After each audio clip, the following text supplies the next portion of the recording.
All right, Berto, final episode, Black Mirror, Season 7, Episode 6, U.S. Callister Into Infinity. It is a sequel to the USS Callister episode from a number of years ago. Let's get into it. What do you say? Let's do it. This is the Psychology in Seattle podcast. I'm your host, Dr. Kirk Honda. I'm a therapist, and I'm also a professor. My name is Humberto Castañeda, and I remove braces the hard way. So this episode stars Kristen Milioti and Jamie Simpson and Jesse Plemons. Written by Charlie Brooker, Bisha K. Ali, William Bridges, and Becca Bowling. So many people writing a very good episode. And it's a 90-minute episode, so is this a movie, Berto? You know, that's so funny. My first bullet point was like watching a movie. It did feel that way. I actually... It felt like a short... Actually, some great movies are an hour and a half. So. Well, back in the day, they were always 90 minutes. Yeah. Yeah. Okay, so I'm going to review the plot here. So the first episode was Season 4, which I'm thinking was like 5 or 6 years ago. I'm not sure. And in the world, this is 3 months ago.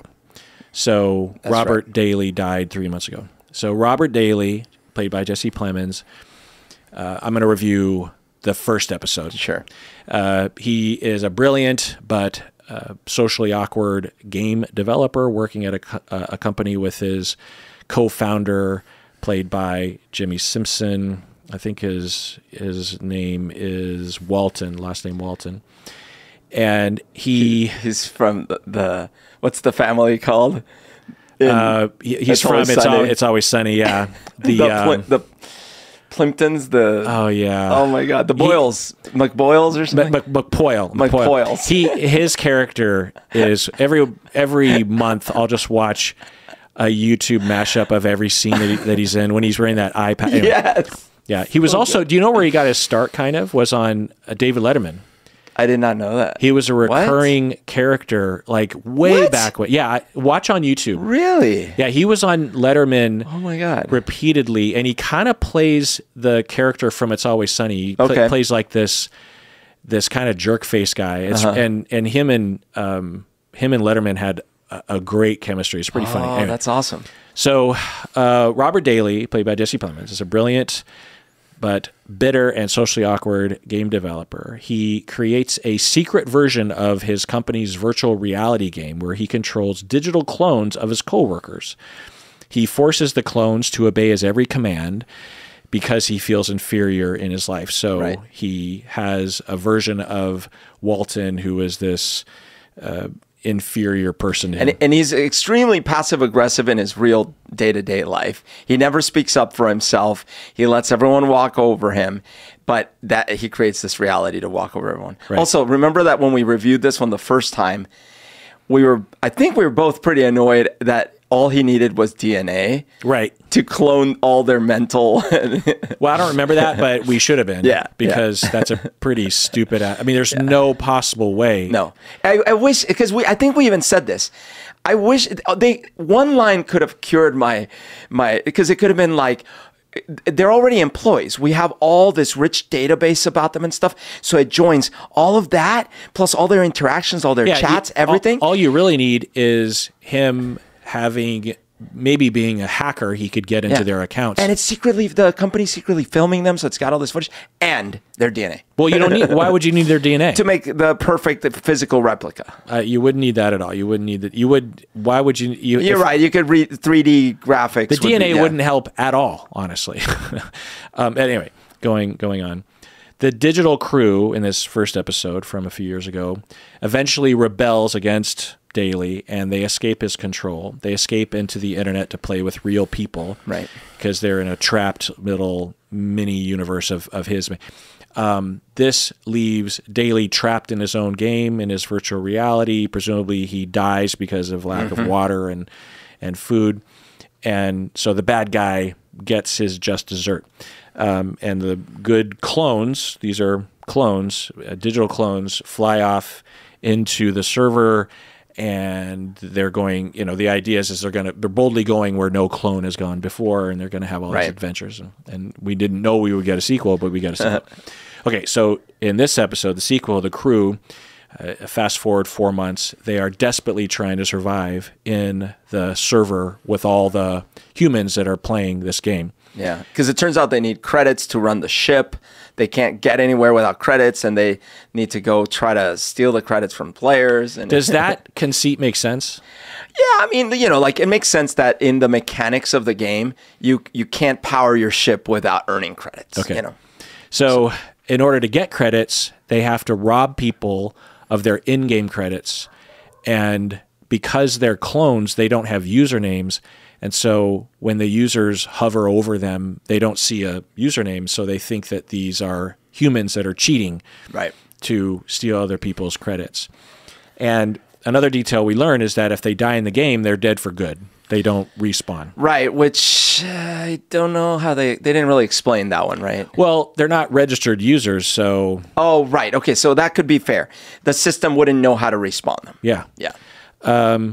But at the very least, in my notes here, I wrote that it's a great conceit for a sequel, because you could absolutely see a worse writer saying, oh, well, we have to bring John Daly back from the dead, or maybe Walton is now the bad guy, and we'll just kind of, this is an evolution of the story. Like that's a good sequel where they take the original story and they build on it in a logical way. So Nanette, played by Kristen Milioti, who's great. By the way, have you seen? She's the How I Met Your Mother, right? I never watched that. Oh, okay. But have you seen Penguin, the series? No, it's good. It's so good. She's in it. Yeah. The problem with Penguin is the first half of the season is paced really well, and then the second half seems rushed as all get out. Is it connected to any of the movies? It's connected to the Pattinson universe. Oh, it is? Yeah. So it's that Penguin? It's actually a sequel to the movie. Shut up. Yeah. Oh, I want to watch it now. And it is the first 4 or 5 episodes. I mean, even if you don't think of it as a Batman franchise thing, it is just a good mob. Okay, I want to watch it. And Kristen Milioti plays this really great character. That's so cool. Because he would have been the one left in charge, right? Well, not in charge. Or he's one of the... Okay, I'll watch it. Yeah. A similar thing I found with the Dune Prophecy series. Have you seen that? No. I'm getting really into the Dune universe after the movies. I mean, I've always been kind of, but... and this is a TV show that happens 10,000 years before the movies. Oh, so it's not even the books? It's based, so there are many books. Yeah, no, I know, but I'm saying, I thought the books all continue forward. Yeah, they don't do that, but they have maybe the rights to write about, anyway. And so is this before, like, does AI still exist? The AI has just been eradicated from the galaxy, and the Bene Gesserit is just getting started. Oh, and it's basically about the Bene Gesserit. Similarly, it's like Knights of the Old Republic. Kind of, yeah. Similarly, the show starts out amazing and then it rushes at the end, I thought. Anyway, but both I think are, but especially Penguin. But so she's in Penguin. This actress. So Nanette is her name in this episode, and the real Nanette, who works at the game company, she figures out that her clone is alive, that there is a clone of her, and it's alive in the game. And that Daly, the dead Daly guy, he cloned her and other coworkers. And Nanette tries to contact her clone. Berto, without rewatching the episode, do you know why she wanted to why was she because just thinking from my memory, the real Nanette could have just walked away. I mean, what does she care? So the way I felt about it is, and I think I would probably be the same. She has every reason to believe that is a version of her, and that she would care about. That she would care about, because you would care about yourself in that sense. So she doesn't, and it's clear that there's some distress happening. Also, she knows she remembers that she was disappointed by Daly. So if she's been harmed in some way and if she's connected to the death, this might make it so she's like, yeah, these people are probably, we need to save these people or something. I don't remember in the first one, she does find out she was cloned, right? I don't think so. Oh. So no, of course not, because otherwise she would have known at the beginning of this one. Right. The clones contacted her in the first episode and disguised their voice. Yeah, right. Okay. So that's right. So she doesn't have that connection. But as soon as she sees that, the leap of faith here that we have to make is because if you didn't know all the tech, if you were not a programmer in the company and knew all the tech and what the tech could do, you might see that and be like, oh, he like put my face on a AI thing. I don't care. I'm walking the F away, right? But knowing what you know and knowing how realistic the simulations and how creepy Daly was or whatever, that's where I think she's like, oh, that's me. You know, okay. But it takes a leap of faith. So she decides to look into it, and Walton, the other co-founder of the game, played by Jimmy, what's his name, Simpson. He finds out about the clones and he tries to kill them because if the clones are found, he'll lose everything and maybe go to prison. Yeah, because they established, this guy comes to interview him and they established that it's illegal to clone humans digitally. Yeah. In this universe, it's illegal. So he's like, oh shit. So what do you think about that? I mean, it's basically a deep fake. It's that theme. Right. Is that immoral? So if it comes to the point, so first off, yes, I do feel that right now as we speak, there are regulations that should already be in place that are not. And remember that the original clones were on his personal computer and he wasn't posting porn videos online. He was just interacting with them himself. So there's two levels from my perspective. One, there should already be laws in the books. There aren't, but there should be, where you cannot make digital facsimiles of me and at the very least distribute them, but I might even go like, yeah, you just can't make digital facsimiles. Okay. Number two, this is where it gets really serious. If you have AIs that essentially feel they are sentient and they feel they are essentially as real as the humans on the outside, which of course that's a big stretch from where we are, but if you have those, then yeah, those should have rights and you should not be able to just if you can create them, it should be up to maybe the person who owns the biological body. But even then, it is this ethical question of, should we be allowed to instantiate beings that can feel everything and yet can be tortured or destroyed or whatever? Yeah, I guess to narrow it down, if in the future, which will happen eventually, you're able to create general AI that feels like a sentient person, then it can't be of another. It can't be a facsimile of another person. It has to be a unique thing. And those individuals, upon even thinking about being created, have to be registered and identified, and they must have the ability to contact the authorities if they're being harmed. Right. Yeah, exactly. So it's very fascinating to think about. So I could see why there would be rules in the books, and that if this company had illegal clones, that it could be bad for the company. Right. And you could absolutely see a future in which they're, because the way they describe it, because they didn't describe it in the last episode, but that they have this technology was developed in the recent past, and it's instantly started being used by porn, and then it became illegal. Right. And they said, you can't do it under any circumstances, which you could see how that would develop that way, right? Yeah. Oh, by the way, something really, I think we talked about this when we did the first one. It was so sad for me in that first episode that when she first meets her hero, Daly, she's gushing. She's like, oh my gosh, you're my hero. You're this amazing programmer and stuff. And when I was watching the episode the first time, not knowing what was to come, I was like so happy in that moment, like, oh, because he's such an awkward, nerdy guy, but this person, it seems to be the only person that cares for him. And he proceeds to enslave a version of her, and it was just so dark and horrible. Yeah. It was so sad. So this now revisits that in such a glorious way. Yeah. I think a really good way, which we'll get to in a second.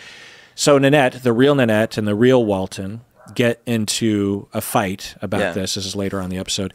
Nanette accidentally gets hit by a car, arguably at the accident of the driver and her, because she walked out into the street. Walton had nothing to do with it. Yeah. She goes into a coma. This one I also rated on the Final Destination scale. It was rated lower because it was more random, but still. Yeah. Maybe a bit of Deus Ex Machina kind of thing. The Nanette clone discovers that the real world Nanette is in a coma. She also learns that a digital clone of Daly exists within the game core. That clone, that Daly clone, is trapped and alone, and he continually makes new worlds for the game. Oh, and we should say they learned this because they found out that the other guy, Walton, had survived. The clone had survived. Right. Or he had been respawned in the moment when they got instantiated in the real game server. Yeah. And it's a Wilson moment. Yeah. I call it Wilson with a hole. Right, yeah, Wilson with a hole. That was so funny, that whole thing. and the Jimmy and his facial expressions, and then that one time where he, is on the ship and that the other guy is holding it. Well, that Russian is like, ew, and he's like, hey, give me a break. She's like, no, I see scrotum, and he's like, oh, anyway, right. So this Daly clone is existing in is enslaved and trapped at the core of the game, the core of the galaxy, which is the basis of the game's success. Because the Daly clone, Walton says that the human Daly could not produce enough worlds and content to make the game be successful. So Walton, this entrepreneur who is willing to cut corners and break the law, gets this device that clones, and so he asked Daly, to clone him, put himself in the game so that there could be a 24/7 Daly that knows all the things he knows and is the only genius that knows how to do this, so that genius can make a game.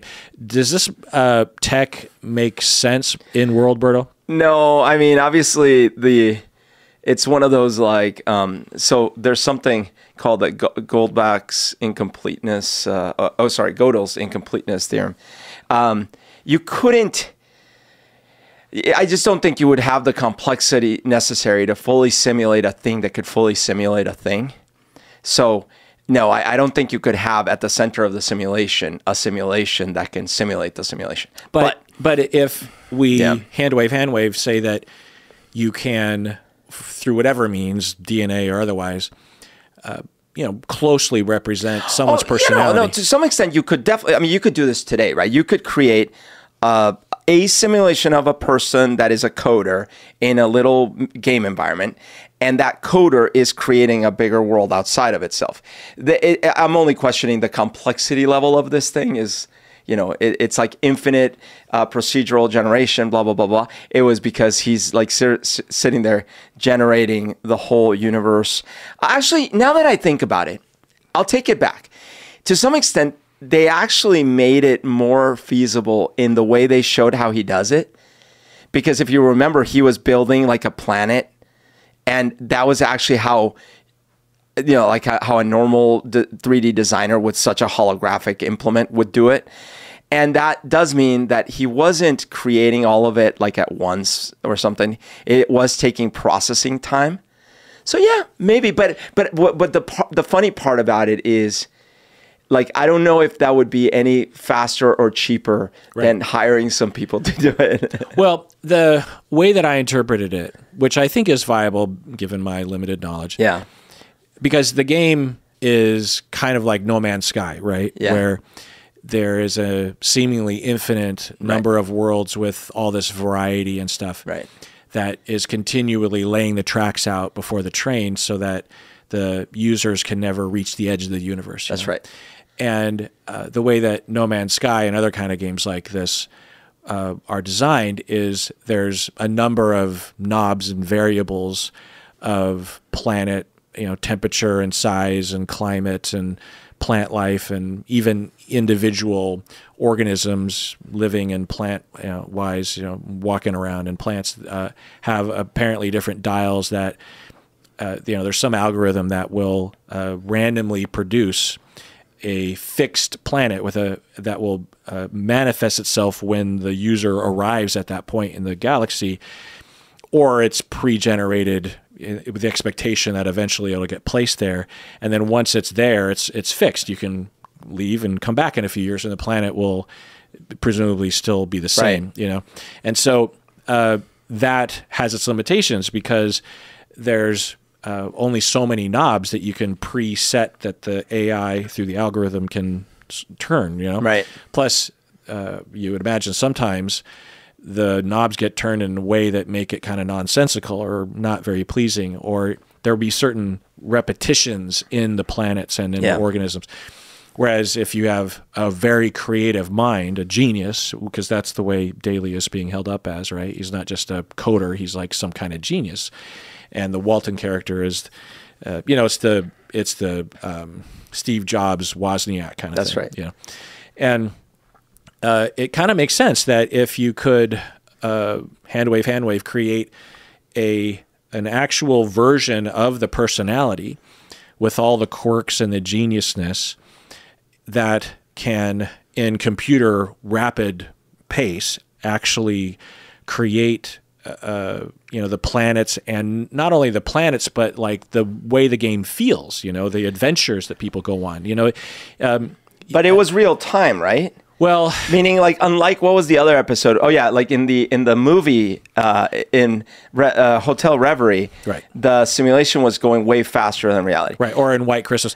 I got the impression that when the clone arrived, at least a portion of the computing power slowed down so that it went in real time. Whereas if the Nanette clone wasn't in the, then I could see that. Then he could, why would he go at a snail's pace? I could see it. I'll allow that. Yeah. Because the thing that was odd is that the way they described it being procedurally generated, if it was going at that speed, that wouldn't work because you have all these players trying to find planets. If he's like, well, hold on, I'm still drawing one of them, right? Right. And the other aspect of it, like a year into it, once the game is off the ground, Daly himself would say, well, let's actually spend the time to make some special planets. Right. And then we can actually delete that clone. But you could imagine how the code would be all jumbled up and connected to this thing that at the very least it would be a risk to take it offline. Right. So, and since no one knows it's there, you just kind of keep it there. Yeah, that's fair. I think ultimately in practice, depending on the scale of this universe, you could run into some serious resource constraints. But if we assume, like you were saying, that, they're being smart, they're only drawing things when they need to, maybe they store only a compressed version of the details about a planet, this could work. Now, it is interesting because if it is really the person, then, because he's like, I've been here, didn't he say like 300 years or so? Or a long time, right? By himself. So A, you're right. It must be sped up normally, right? Because otherwise it wouldn't be 300 years, right? B, it's clearly not the same person because he would, like, a human brain doesn't work that way, right? Like, you would go insane, right? And well, I think the implication was that the real Daly was a bit of a loner anyway, and maybe of anyone would maybe survive that. Yeah, because he's got all his toys and his nerd stuff, and he's doing his nerd things, But if there was one thing it falls short of is like that any human, regardless of how lonerish they were, would go crazy by themselves, But anyways, by the way, while I was watching it, I wasn't bothered by any of this. Yeah, and that's the style of these Callister episodes is. It's not supposed to be this it's a bit of a cartoony. I found it very entertaining, like Wilson with a hole. Exactly. Like it's obviously like let's have some fun.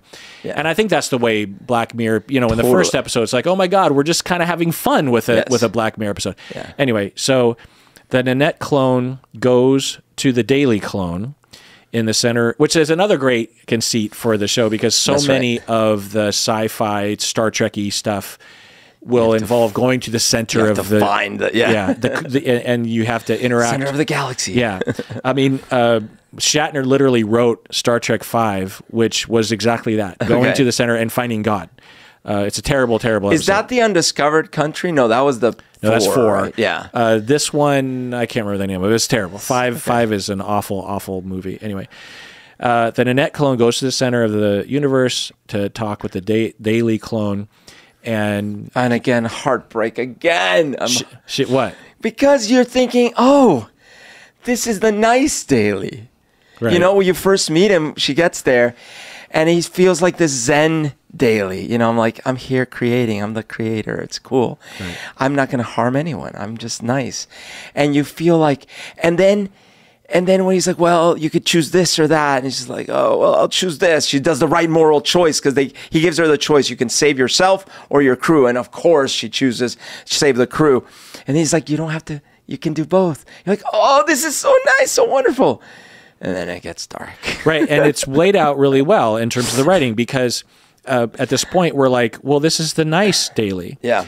And she knows the real Daily and has experienced and has been traumatized by the real Daily. I mean, some really horrific shit that guy, the human Daily was doing in the virtual reality with the clones. And he, very quickly says, well, I'll do a copy and paste. No, you mean cut. You mean cut and paste, right? And he's like, no, copy and paste.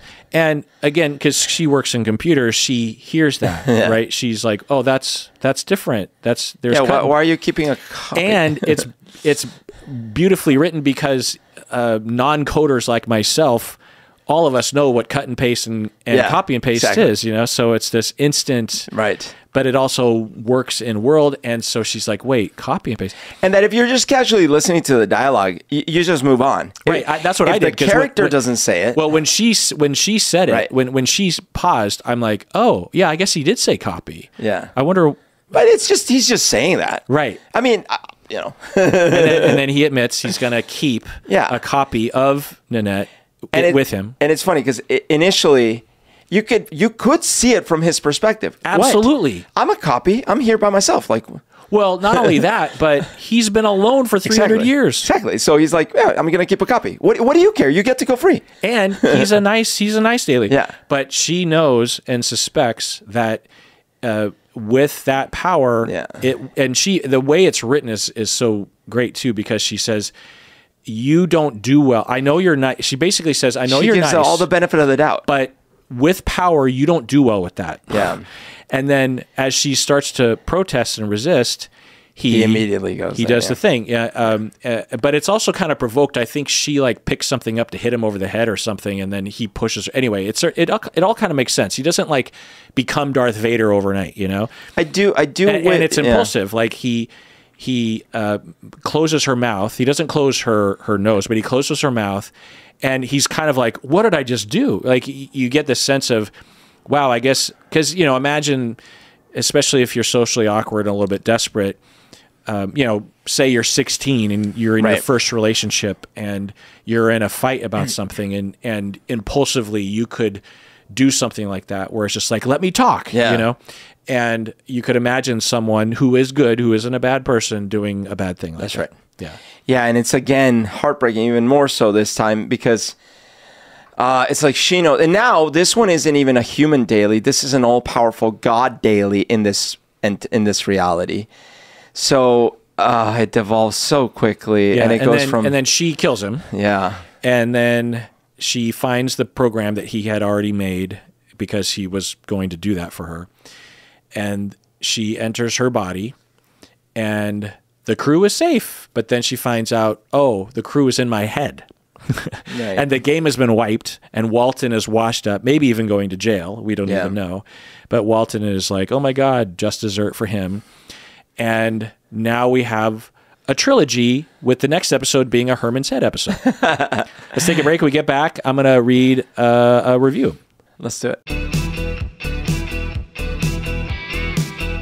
We're back from the break. So... a Reddit review, very short, says, this was a cringe-worthy letdown. Oh, jeez. We get it. White male's bad. Girl boss good. What do you think, Bruno? I'm sure they said the same thing in the first episode. I mean, it's funny because the Walton in the simulation is perfectly fine. The other guys are perfectly fine. I mean, the more bossy girl boss in the simulation is not the boss. Yeah. And the bossy girl boss rose to that because out of circumstance, and she happened to do good. Yeah, so, I mean, but I get how someone would characterize it like this. Well, I don't, but I understand why someone would be primed to be sensitive to this, because there are examples of movies and TV shows that absolutely will do this. No, but I understand. I'm not agreeing with it, of course, but I'm understanding that, like, post Me Too, this type of individual would be on the lookout for, so the white guy's going to abuse his position of power. We've heard it all before. And sure, the woman's perfect and can run the thing. Right. So it's unfortunate. And the whole idea of the girl boss is a thing that we could get into, but is not represented in this episode. And so 2 things. 1, the reason an episode might explore the dynamics of this otherwise nice seeming but powerful individual abusing his power is because it happens in real life, right? Number 1. Number 2, in the real non-simulation version, she is not a girl boss. She is beholden. She's just an employee. There's nothing that special about her.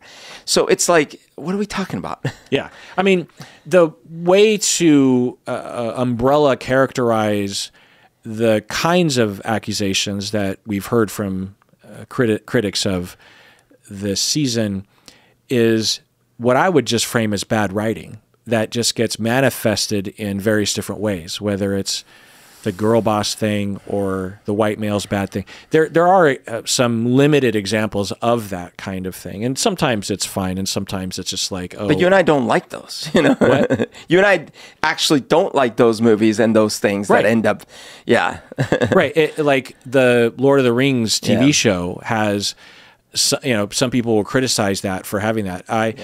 Personally, I will just say I just got bored. There were a couple episodes in the beginning that I liked. I loved the Elrond and the Durin, I think his name is, the dwarf. Their relationship, I was crying during those scenes. But a lot of the other stuff, I just was falling asleep. That was the main thing. Anyway, 8 out of 10, I would give it. Berto, what about you? I gave it a 9. I was so entertained. It was like watching a movie. By the way, another small comment though is, she wasn't even the best fighter. Like, if anything, the woke police because the black lady was better fighter than her, the black human player. So it's like, dude, it's just such a dumb comment. I give it a 9. I enjoyed it like a movie. It was fun. Yes, the tech is definitely, you can poke all sorts of holes. But I found it funny. But the tone of it, Wilson with a whole perfect tone. It's not supposed to be taken too seriously. Yeah, but exactly. But it's just enough believable that it's not completely silly. Anyway, all right. So social critique. Let's talk about psychopathy. And I actually looked up some research regarding this. So, Berto, if someone was torturing digital characters, even if they're very accurately represented, and we're seeing that more and more in video games, is it psychopathic? If someone were to, in today's world, you're playing Grand Theft Auto 6, isn't that coming out soon? Yeah. If someone were to play the evil version, it's one thing to play the evil version in a Star Wars game, right? Because it's a galaxy far, far away. But to play Grand Theft Auto 6, it's in a lot of ways, a lot of ways, very grounded in today's world. And if you were to play on evil mode and shoot cops, kill cops, run over pedestrians, steal from people, exploit sex workers, I think is another possibility, that kind of thing. Does that mean you're a bad person, bro?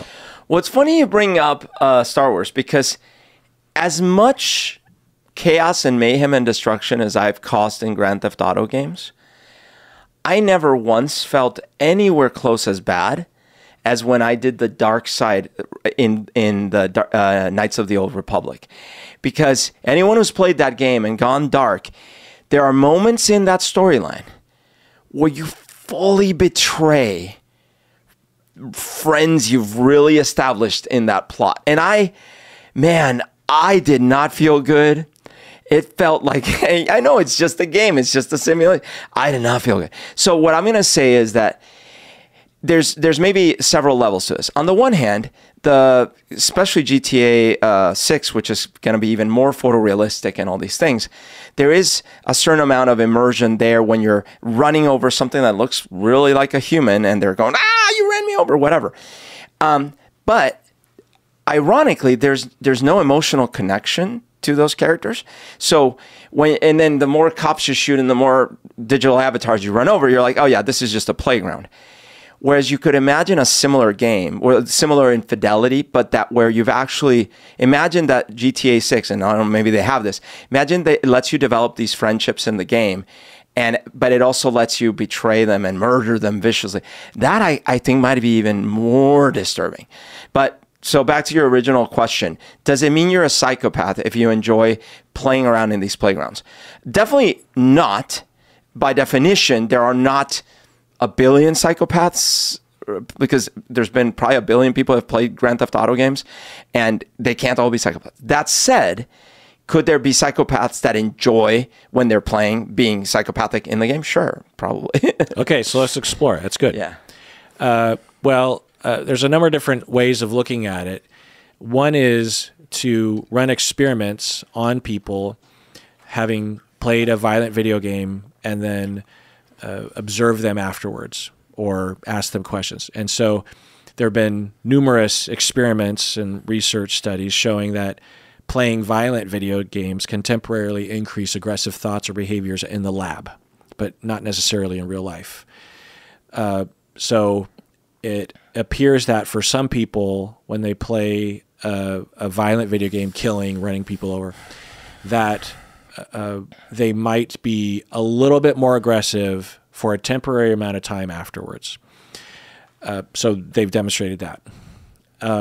So that's a little worrisome, but a little encouraging too, because it's not for everyone and they don't get extremely violent, and it's definitely temporary. Another angle is they've looked at longitudinal studies and meta-analyses of longitudinal studies that seem to suggest that repeated exposure may diminish empathy and may desensitize people to the violence in the game, obviously, but also in real life. But there's no demonstrable link between chronic violent video game play and actual criminal violence. In relation to what you're saying, if that were a strong signal, then upon the initiation of all the violent video games, if you go from Space Invaders to Grand Theft Auto 5 over time, in our lifetime, we would expect to just see a lot of young people acting in psychopathic ways, particularly in countries that have a lot of these games, and we actually see the opposite.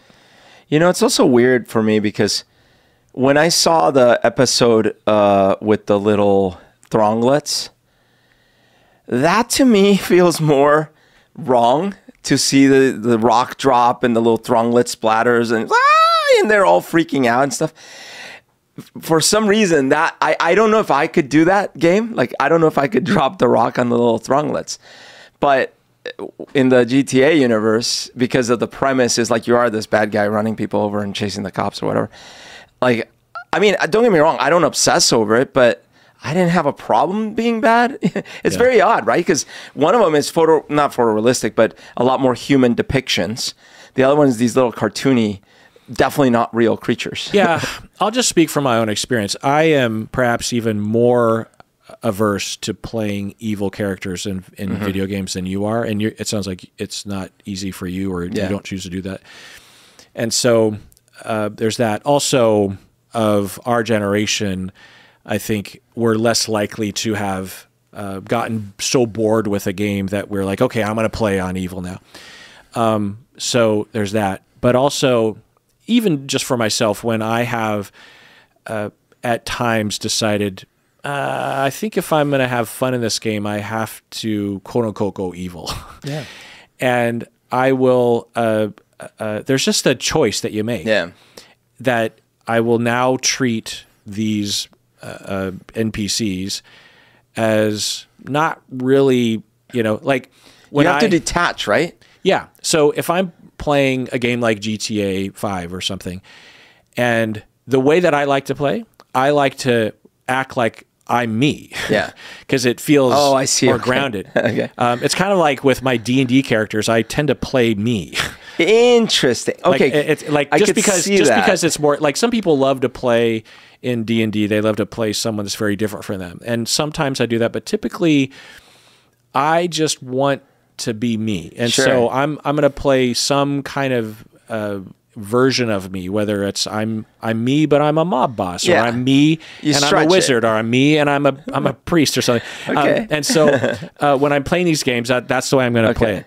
But there have been times when I realize, doing this, or I just randomly don't want to do it that time, and I decide, okay, I'm actually going to play not as me. Right. And I don't have to necessarily play as someone else, but I'm not really handing myself over to the immersion of the game, and I'm not gonna. It's just digital bits and bytes, Yeah. and I'm they're just obstacles. And so in those moments, it's a decision to I want to say dehumanize, but they're not humans. Yeah, so I guess it's a decision to not humanize. But it takes you out of the suspension of disbelief in a way. Right? But maybe some games, Yeah. it's funner to play it that way. Well, so as an example, when you and I were playing Baldur's Gate, that's a game that I don't have an easy time going bad, because you establish a storyline and these people trust you, and you're like, are you going to save our... And so if you come back and you're like, let's just screw them over. Right, because... That hurts. Well, as an example, as a parallel, right, one of the characters, the Githyanki, wanted to have sex with you. Right. And you personally, Berto, aren't attracted to the Githyanki because they're these kind of scaly alien people. Yeah. And so you turned her down, even though it wouldn't have been a problem. And I felt bad turning her. Right. So you made a choice, right? And that you made a choice to humanize. Right. So to play the game in a psychopathic way, quote unquote, is actually a choice not to humanize. Sure. It's not dehumanizing because they're not fucking humans. Right. Right. When I'm playing Pac-Man and I'm, killing the bad guys, it's not hard for me not to imagine they're not humans playing these other games. And I think that the criticism from the outside is typically from people that don't play a lot of these games, because from the outside, looking over the shoulder of little Jimmy as he's playing these games, it looks horrible. Right. The blood and the guts. Yeah. But to the people playing the games, they understand the context. Right. But I think that's part of the thing. GTA sets up a context that feels more playgroundish. Now, again, I don't know what 6 will be like, but one of my favorites was, in fact, my favorite GTA was San Andreas. And I love that game because it was like, I got to pretend I am a gangster in LA, like in Boys in the Hood or something, But did you still kind of play it good? I definitely wasn't like, I mean, yes, but you're right. But it's more like one of the bad guys in The Wire that you still root for, Right. Yeah. But even then, while you're playing GTA, it's very easy to get distracted from your mission and start screwing around, right? Yeah. And the setup of the game makes it very easy to not care if you run over pedestrians. Right. So let's take a break, and I'll read some more research. What do you say? Let's do it. All right, we're back from the break. So more research has found that if people possess psychopathic traits, then they have a higher rate of in-game aggression and exploitation of digital characters. Oh. Which, of course, makes sense. That makes sense. Right? They also show a higher rate of in-game aggression and exploitation of humans that are also playing the game, right? That makes sense. Right. Because, of course. Now, but none of this is really answering the question that I was looking into the research for, which is if you have like a Walton, because in USS Callister, he sees his version of him, the clone of himself, which he definitely wants to get rid of because it's illegal, one, and two, it'll get him in trouble. So he tries to kill him, or he tries to kill the other clones as well. And we, as an audience, we've gotten to know the clones and care about them. And so on one hand, it's totally fine, I think, for humans to imbue humanity or life into inanimate objects. That happens all the time. Yep. You know, like to have a stuffed animal that you don't want your younger brother to dismantle. You know, I think that, at least for me, and I'm guessing you can agree that that's okay. You're not stupid. No. It's not pathological. But I think in these cases, like with stuffed animals, if you have the owner, or, you know, say you're just a consumer of stuffed animals, you buy stuffed animals because you like to tear them apart. Ooh. and like the kid next door in Toy Story or something. Right. I also think that doesn't say necessarily anything about your personality. Now, if you're repeatedly doing it, like the kid next door, Toy Story, there's probably something you're working out. Yeah. But in the same way that if you play GTA 6 and you just decide you're going to do all the psychopathic things, I don't think that in fact, according to the research, there's no indication that that's a strong indication that there's something wrong with your personality. Okay. It's just a choice you make. Yeah, yeah. So, you know, like when you were talking about the resistance you had in Knights of the Republic to go evil, but you still fucking did it. Yeah. You know what I mean? Because you were playing a game. Yeah. You were like, well, I want to reach because the idea of Knights of the Republic is that if you go hard evil and you play it right, there's sort of a pinnacle of there's two completely different endings. Yeah, and you wanted to reach that. Yeah. You knew you're playing a game. Yeah, and you knew this isn't real, and it was a little hard because you can't help but to humanize, but you're also just like, well, but it's not humans. It's just a game. That's right. So, getting into the specific question of psychopathy and harming digital characters, there's one study I found from a couple of years ago. They because a lot of these studies, they get people into the lab that and then they test their personalities, and then they have them play a game, and then they put them in another room and ask them to play, or they give them some questions, and it's pretty limited in scope and has no causal connection to real life behavior. You're just looking at these like minor tendencies in the moment in the lab, or you're looking retrospectively at, because you can never know. Maybe a violent person plays more violent video games. That, you know, the violent video games didn't cause the violent behavior. You know, so the research is kind of limited. But this one study actually found 111 participants who all admitted that they were guilty of violent crimes. Okay. So they were caught by the police and convicted, and actually themselves said, yes, I did it. Because, you know, if you get a bunch of people convicted, you might get some people that were wrongly convicted. So they're all, So these are all kind of the top of the heap when it comes to people that commit violent crimes and are shown to possess psychopathic traits. And the researchers measured their personality from a number of angles and watched them play a video game. Mm-hmm. And they wanted to see if they were they made their own video game, actually. Okay. And the character that they're playing in the video game is faced with these very quick decisions, and they can choose a variety of things, but some of the behaviors that they can engage in spontaneously and very quickly are aggressive, and some are not. Okay. And they're faced with characters in the game that are both threatening characters and non-threatening. And it lets them do it quickly, or it has them do it quickly so they don't have too much time to process and think. Right. Yeah. So they can't kind of game the system. And what they found was that individuals with psychopathic traits that had been found by the psychologists that were evaluating them, not by self-report or anything like that, exhibited heightened aggression in the video game. Okay. Whoa. So what does that? That makes sense, right? Yeah. But what does that say? What do you think that says? I think that So you know how you were saying that for me, I was able to still play the bad guy, but in my mind, I had to like talk myself through it. Be like, yeah, what's a game? I can do it. It's fun. But yeah, I still feel bad. It's like,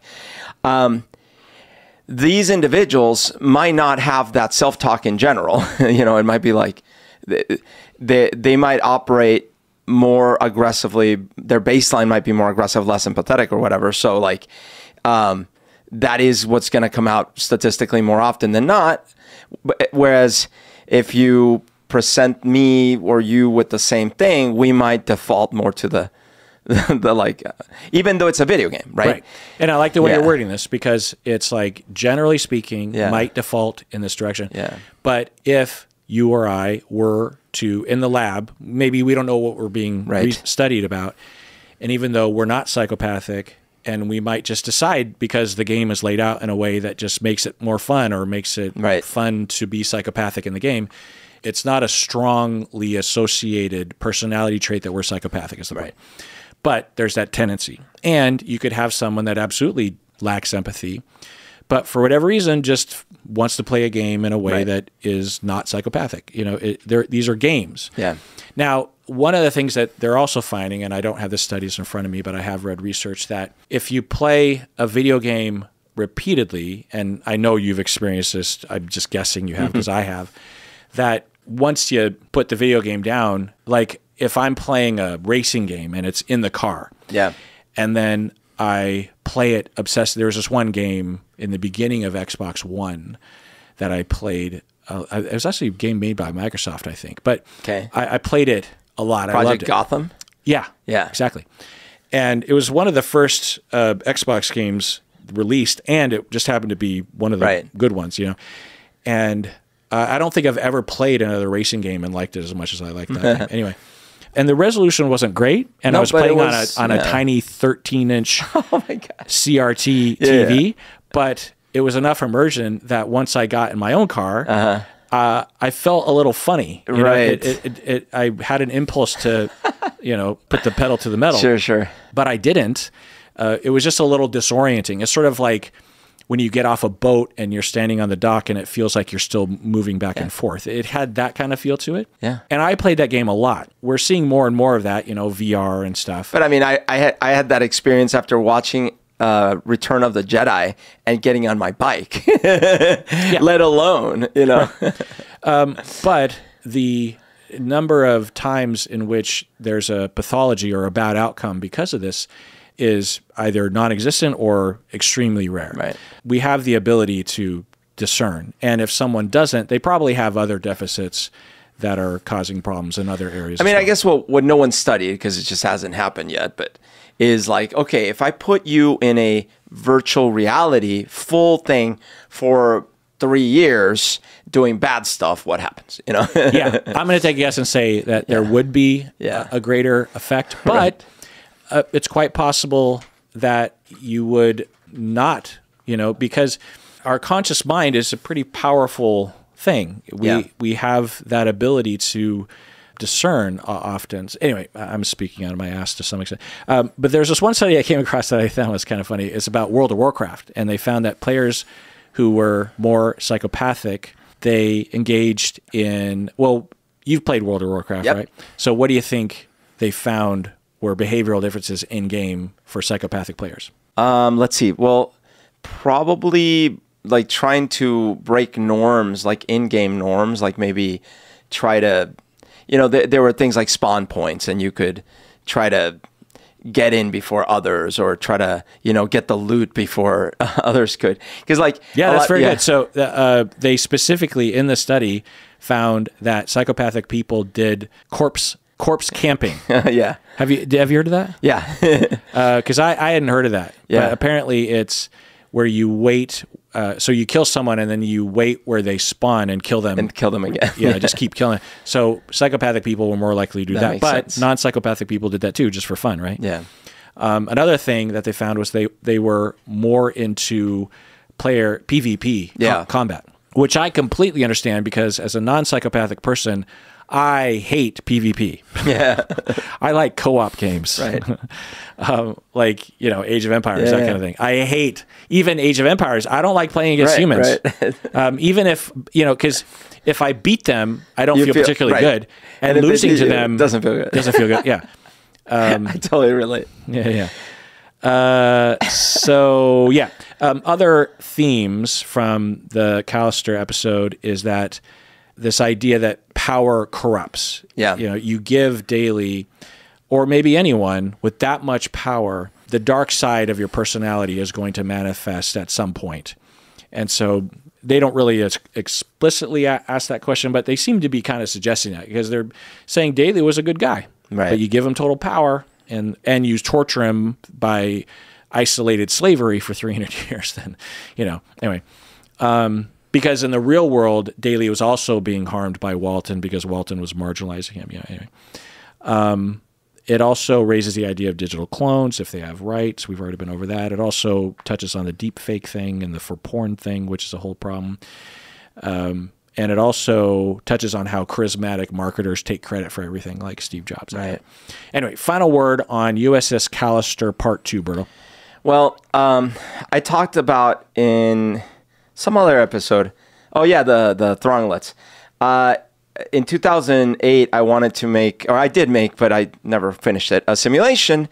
And my idea was, hey, you just go to this website and there's this, you are told this little digital creature here can feel pain in as much of a sense as a human can.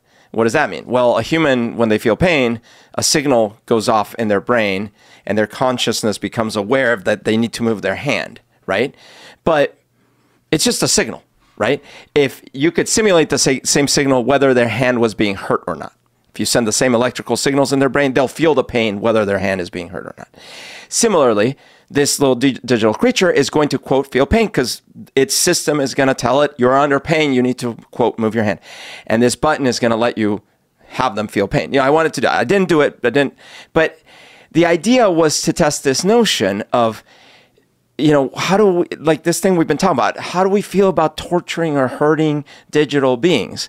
And this episode and its predecessor explore this in a really interesting, rich way, because the torture is like imprisonment and slavery, essentially, right? And actually real torture, because he's like making her not breathe and all these things. In fact, in that first episode, he says, I know you feel like you're choking, and you could sit here forever feeling like you're choking. It's like, can you imagine that torture?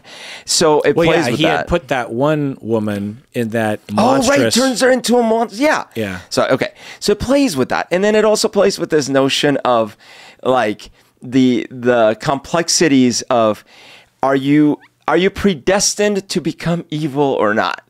And it's really interesting, because when she finds him in the center of the galaxy, he still goes evil, even though it's this clone. Yeah. So, but then it also has the counterexample between Walton and the Walton clone, where he doesn't. So, I loved everything about it. It felt like a movie, just the right amount of humor, and I wish they make a part 3, I guess.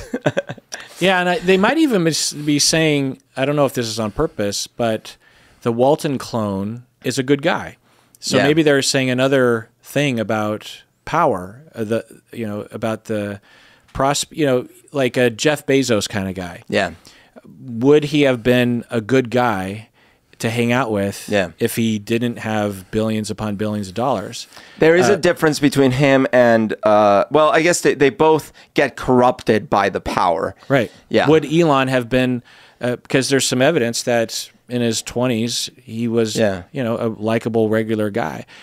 And then you give power and you give the ability for them to wave their hand and get what they want, and then you get a monster. Were they always a monster and they just needed the power to be a monster, or does the power make them a monster? Yeah. It's interesting. Well, that does it for that episode of Psychology in Seattle. Everyone out there, please take care of yourself, because you deserve it.